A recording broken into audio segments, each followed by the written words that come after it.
The Hundred Years' War was a long and brutal conflict. It was fought between England and France. The war lasted for over a century, from 1337 to 1453. It was a time of great upheaval and change for both countries. The war had a profound impact on medieval society. It led to the development of new weapons and tactics. It also had a lasting impact on the relationship between England and France. The Hundred Years' War was not a single, continuous war.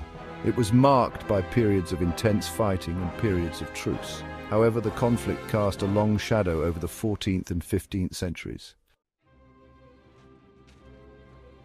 The Hundred Years' War had complex and deep-rooted causes. At the heart of the conflict was a dispute over the succession to the French throne. The English kings claimed to be the rightful heirs to the French crown. Another major cause of the war was economic rivalry between England and France.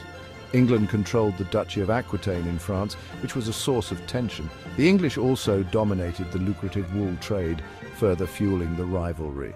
Territorial disputes, particularly over Gascony, added to the tensions.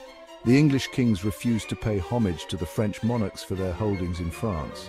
This refusal was seen as a challenge to French authority. The complex interplay of these factors created an environment ripe for conflict. The assassination of the French king in 1328 provided the spark that ignited the Hundred Years' War. The Hundred Years' War was marked by a series of significant battles. These battles shaped the course of the war and had a profound impact on medieval warfare. One such battle was the Battle of Crécy in 1346.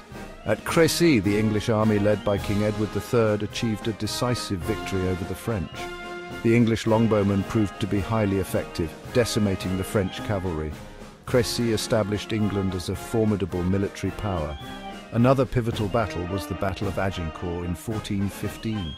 Despite being outnumbered, the English forces under King Henry V inflicted a crushing defeat on the French. Agincourt further cemented England's military dominance.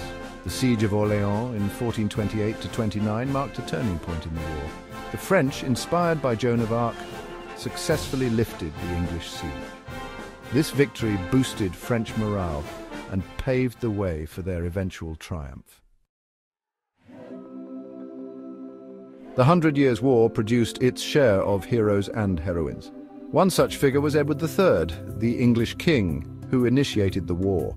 Edward was a skilled military leader and a shrewd strategist. Henry V, another English monarch, emerged as a legendary figure during the war. His victory at Agincourt made him a national hero. Henry's military genius and charisma left an indelible mark on English history. On the French side, Joan of Arc stands out as a symbol of courage and patriotism. Joan, a peasant girl, claimed to have received divine visions. She inspired the French army and played a pivotal role in lifting the siege of Orléans. These figures, each in their own way, shaped the course of the Hundred Years' War. Their actions and decisions continue to fascinate historians and capture the imagination of people around the world.